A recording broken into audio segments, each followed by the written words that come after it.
Alright, magandang araw po sa inyong lahat mga kababayan. Batang Maynila to it's. Ngayon po ay araw ng Huwebes, ika-27 sa buwan ng Nobyembre taong 2025.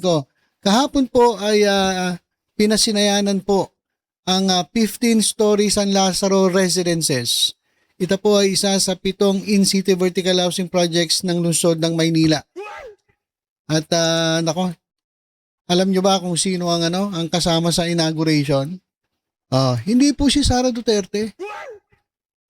Hindi po si Sara Duterte, hindi po si Amy Marcos, hindi po yung kung sino-sino mga didinis na pumunta dyan sa Maynila at nag-ingay nung nagdaang eleksyon.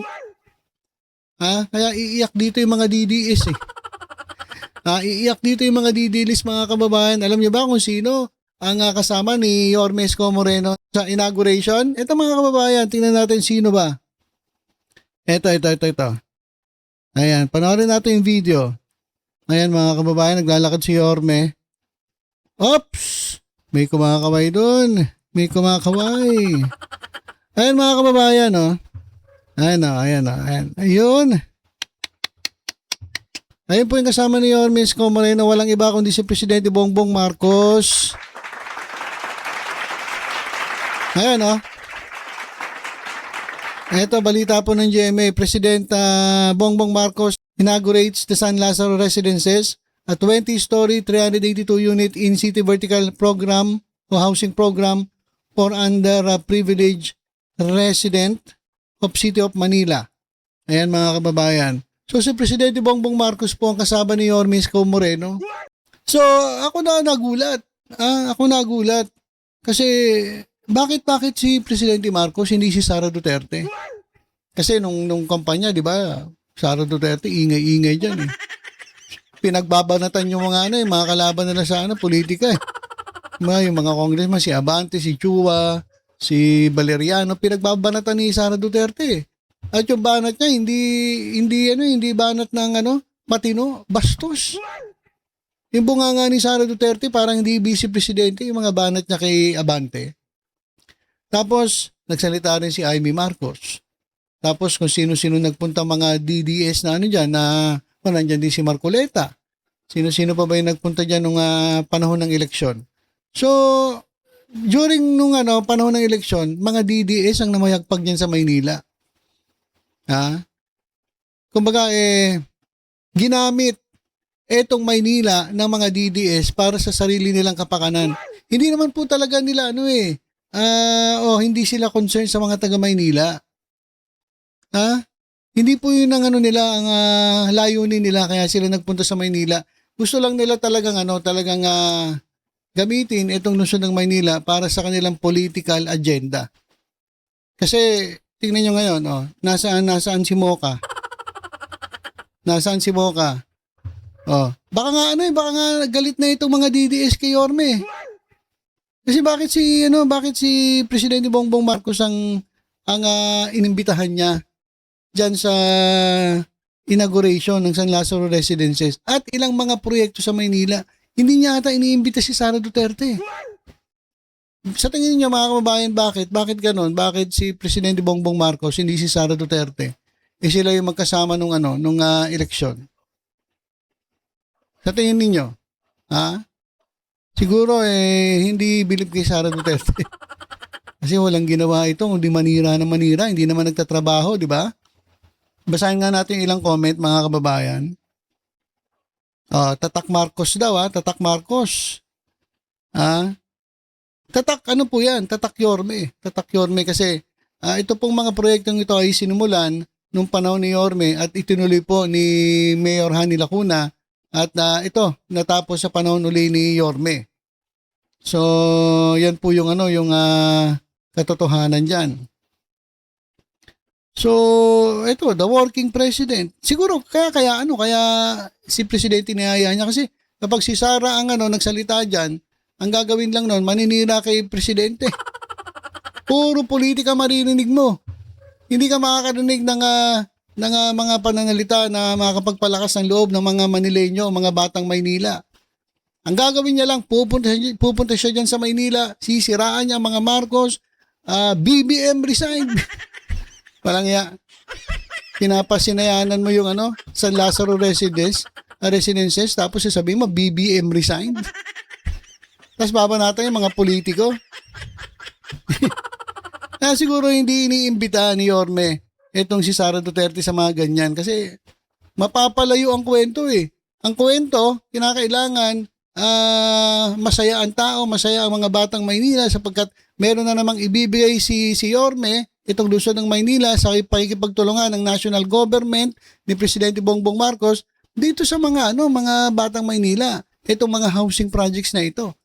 Oh, kaya si Presidente ang dapat talagang iniimbita yan, hindi si Sara Duterte. Kasi pag si Sara Duterte, wala kang maririnig, panay politika. Hindi na nga nagtatrabaho eh. Buti pa si Sara Duterte, panay ang swimming eh.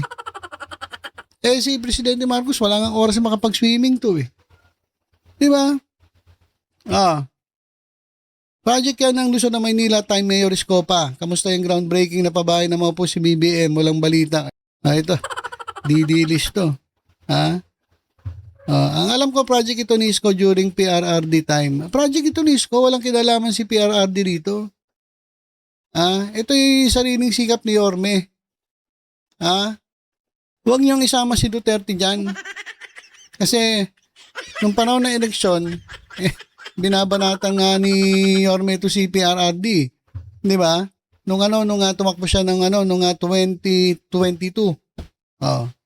Nung yun, isasama niyo na naman si Duterte rito.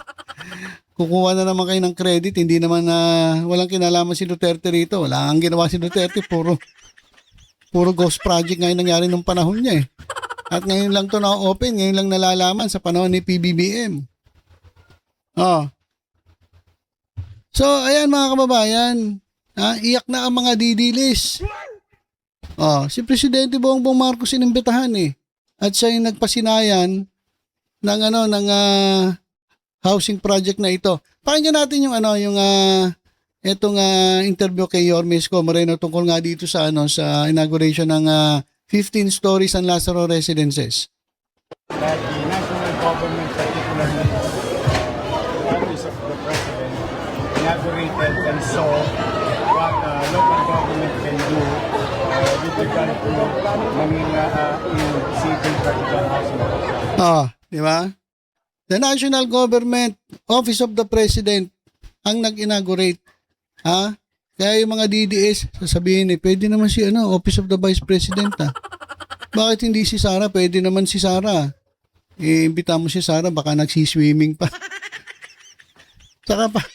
Saka mamalasin yung yung San Lazaro residences. Baka masama sa sumpayan eh. Kaya si Presidente Marcos ang nag-inaugurate ng San Lazaro residences kasama itong local government na Maynila sa pamumuno ni Yorme at ni Chi Atienza. Kasi siya na gulat, may swimming pool, may center, may bedroom, and so on and so forth. So, I'm really happy that the President is inspired about the situation. At share ko na rin, ang sabi na dapat ganito pinagagawa natin. Medyo malaki. Word niya is livable space. That's the exact word of livable space. So, joke lang yun, pero we'll be happy to share the idea when it is horizontal. Tuwa-tuwa si Yorme dahil natuwa nga ang presidente sa ginawa niya diyan sa Maynila. Si Sara Duterte hindi matutuwa eh. Sigurado. Pagpunta ron, sasabihin kay Yorme, banata mo yung mga pisyalis ng gobyerno natin. Panay politika kasi. Ay nakakabwisit mga kababayan eh. Hindi na nagtatrabaho. Wala nang hindi na nakakatulong, dagdag pa sa problema. Yan po yung ating vice presidente. Kaya hindi nga iniimbita ni Yorme. Kasi baga wala siya matututunan eh. Hindi katulad yan, natuwa ang presidente. Malay nyo, ito na yung simula na ganyang klaseng mga housing projects ang gagawin ng ating national government, di ba? Naging inspirasyon pa kay Presidente Bongbong Marcos yung ginawa ni Yorme. Hindi naman ito tinitingnan ng mga didilis eh. Ang tingin gusto nila lagi, pumosisyon, pumesto sa kapangyarihan, maging presidente. Yun ang gusto nila. Walang trabaho. Swimming, banat, pasyal. Yan ang ginagawa na itong mga didilis na ito. Ibahin natin presidente. Tapos pipiliin nyo, gusto niya maging presidente, Sara Duterte? Bobobo ninyo. Kukuha kay presidente, hindi nagtatrabaho. Anong klase yun? Housing, which nakita niya sa second or vertical na housing, which is yung mga nabanggit na.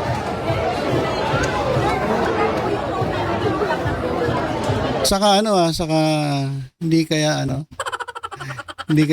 yun ang isip ko parang hinuhubog si Ormis Co. Moreno. Kasi yun yung napapansin, lagi magkasama yung dalawa sa mga programa. Di ba nakapag-meeting pa si Isko sa Malacanang? Oh, walang ganyang meeting kay Sara Duterte. Wala naman ginagawa yun siya eh. So laging may meeting sila, paano pagagandahin ng Maynila. Kasi unang-una, capital ng Pilipinas ito Maynila, so dapat maganda talaga. So, ayan mga kababayan, di ba?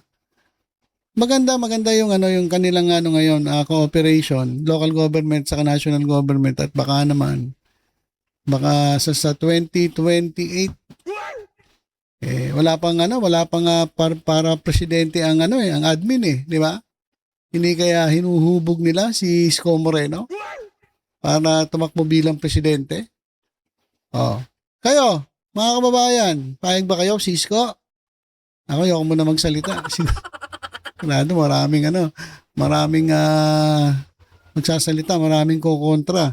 Pero marami ring sasang-ayon kasi maraming believe kay Ormis Co. Moreno tayo naman, bagamat nagkakaroon tayo ng hindi pagkakaunawaan at hindi natin nasusuportahan palagi, hindi naman nawawala suporta natin kay Orme. Kasi kilala naman natin to At pagdating talaga sa politika, minsan, iba-iba ang ating sinusuportahan. Pero after nung election, dapat move on na. Kung sino yung nakaupo, yun ang suportahan. Di ba?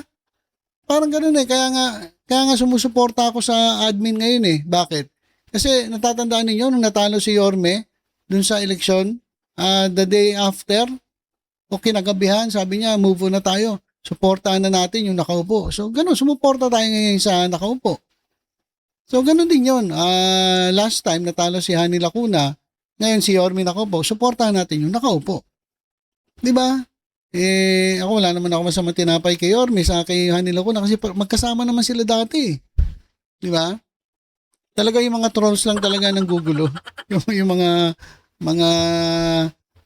sinasabi nilang mga iskonyan daw sila, pero totoo mga didilis. Mga DDS sa mga putik. Kaya kunyari iskonyan daw sila. Anyway, ayan mga kababayan, iyak ang mga didilis.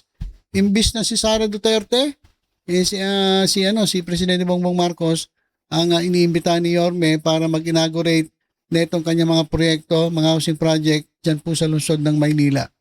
Kaya congratulations po sa lahat ng mga batang Maynila, mga Manileño na mabibigyan po ng unit dyan po sa 15-story San Lazaro Residences. Sana all. Okay, so yun lang po muna mga kababayan. Tutok-tutok lang po dito sa Batang Maynila Toys. Sa iba pong updates, ingat po tayong lahat. God bless po.